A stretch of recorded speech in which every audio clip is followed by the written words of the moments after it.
Hi, I'm Gino here, getting ready to preview stakes race this weekend coming up at Gulfstream Park. It's the Musical Romance, and it's a stakes race named for the Breeders' Cup Filly and Mare Sprint winner, who was a 12-time winner who earned $1.68 million overall, who was a multiple Grade 1 winner and won the Grade 2 Inside Information at Gulfstream Park. Also had some success at Calder, so a horse who did very well down in Florida and now has a stakes race named for her, the Musical Romance. Let's take a look at the field for this weekend's Musical Romance. It is going to go as race number 10 at Gulfstream Park on Saturday, 6.5 furlongs on the dirt course.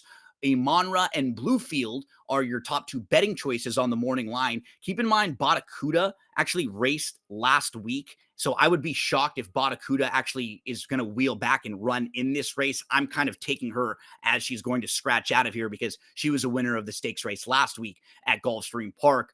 Let's take a look at the Timeform US pace projector. How does Timeform US see this thing unfolding early on? Well, they've got Cousin Christie up front, which does not shock me. Cousin Christie was pushing the pace last time out. She finished behind Bluefield. Olga, another one. Doesn't surprise me to see Olga up front pushing the pace. I think I'm a little surprised to see Anatomy that close, but keep in mind, Anatomy has shown speed and tactical speed earlier on in her career. So Timeform US thinks Cousin Christie will be out front pushing the pace. Let's go through this field horse by horse, give you some details on each of these runners as we start from the inside with the number one, Mojave Desert. Is going to have to face Older for the first time. This is a horse who's now going to draw the rail at a tricky sprint distance, has to prove it on dirt, has to prove it sprinting. The best races are going long on the synthetic. We can look at a horse that she lost to named D Regresso, who has won 3 in a row, but I just feel like Mojave Desert might be up against it in this spot. So to me, she's kind of a long shot in here.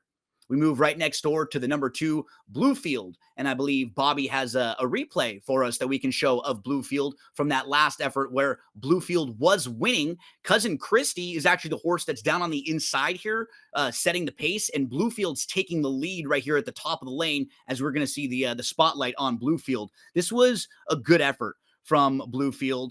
This is a horse who is a stakes winner, is Grade 2 placed, and now is going to go second start back after that 3-month break. So will probably be a little bit sharper and more fit than in this race, where it didn't really ever look like she was going to lose that race. It was kind of a well-measured victory, and Cousin Christie was finishing second in there. I think Bluefield's the horse to beat.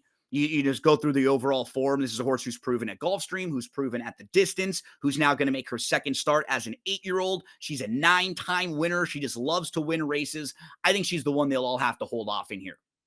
Right next door, the number 3, Olga, should be pushing the pace like we saw on the Timeform US pace projector. They think Olga will be close to the lead in here, and we can show a replay of Olga from her last race where she was a winner on May the 12th. Olga was able to defeat First Level Allowance Company right here at Gulfstream Park. All 4 of her wins have been right here at Gulfstream Park, and this was at 6.5 furlongs. So what this showed me, she could deal with a little bit of pressure, and she kicked on again late. I thought this was a pretty impressive replay watching back. Light on speed figures overall. Her 78 buyer top is one of the lower top buyers in the field, but we know she can get 6.5. We know she's proven at Gulfstream Park, and she is the inside of all the speeds in here.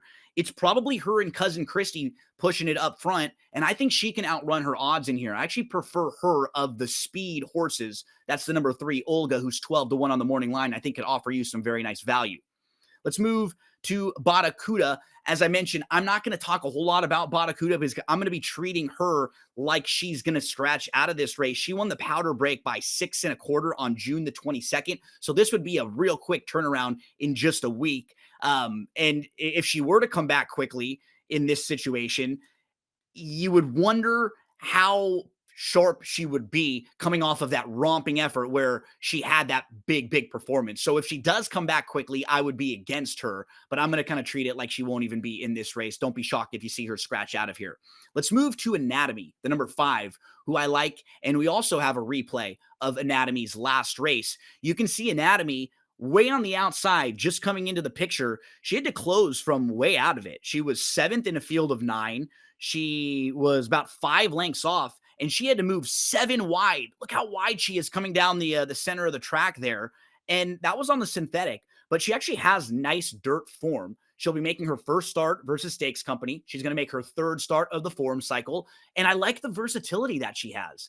As Timeform US Pace Projector showed, she actually has some tactical speed. We can see her sitting closer, but as we saw in the race replay there, she can come from off the pace and pass horses. So I think they will have options with her. I'm not quite concerned with the lower speed figures as well, because when she was on the dirt earlier in her career, she was a little bit younger. She wasn't running those faster buyer speed figures that she would be now.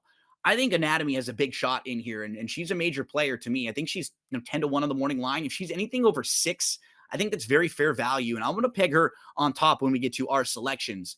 Moving next to Amonra, I didn't really know what to do with Amonra in here. I thought she was a tricky read. She comes in off a 5th place effort in the Vagrancy. Her last couple efforts against graded stakes company, she just looked like she was in too tough. She was a winner on April the 4th at Gulfstream Park. She was 6th, about 3 lengths off. She kept wide and she circled the field, and she was able to just get by that day. It was a decent group. I'm just a little bit cold on her overall. I think she's been a little inconsistent. Every time she's kind of jumped up and faced a little bit tougher, she has seemed like she's been overmatched. Spot-wise, this is a pretty good class level for her, but I'm going to be cold on her. I'm going to look for horses in here that I think will have a little bit more tactical speed early on. So I'll be cold on Amonra, who's 2 to 1 on the morning line. We move next door to Cousin Christie, who should be a major pace player in here. That's the number 7. Cousin Christie just missed last time out. She was beaten by Bluefield by just a neck. And on paper, it looks like she's one of the 2 main speeds. She comes off a career best buyer speed figure, but she does have to turn the tables on Bluefield, Amonra, Hello, How Are Ya? All of those horses have recently gotten the better of her, but it's a very nice spot without a whole lot of other early pace. She can sit a bit. She's drawn well. She has won at 6.5 furlongs, but I don't know if this is actually her best trip. She beat a group that she was just probably a lot better than earlier on in her career. She probably wants to go a little bit shorter than this.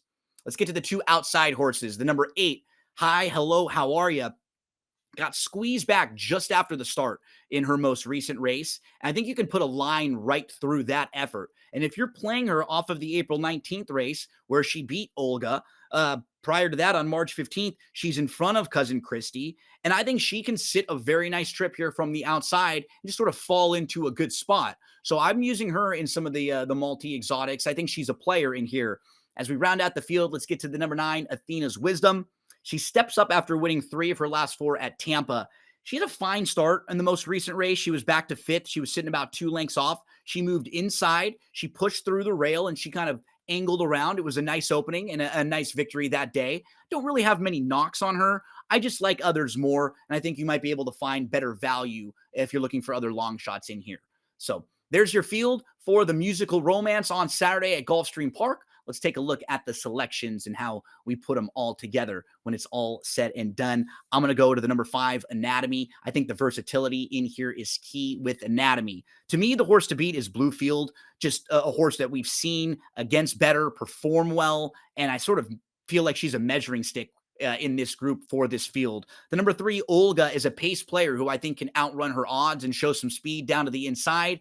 The 8, Hi, Hello, How Are Ya? Is one who could kind of fall into a nice trip. I'll take a kind of a cold stance against Imonra in here at a short price, and I just don't think she's overwhelming on speed figures compared to some of these, and I think she'll be a little bit undervalued. So we wish you the best of luck on Saturday in the Musical Romance. Remember to get to DRF.com for past performances, any products, or any help that you need handicapping the races, and get to DRF Bets to make your plays.